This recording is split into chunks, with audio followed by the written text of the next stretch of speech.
வண்டி மாட பூட்டி அந்த வாய்க்கா ஓர ஓட்டி ஊரை சுத்தி காட்டி உன்னை கூட்டின்னு போறேன் ஸ்வீட்டி.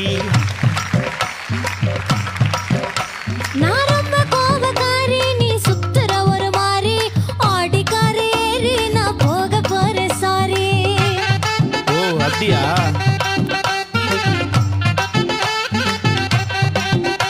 நான் வைக்க மாட்டேன் தாடி, நீ வேணா எனக்கு போடி. இந்த மாமாவை தான் தேடி உன் தங்கச்சி வர ஓடி.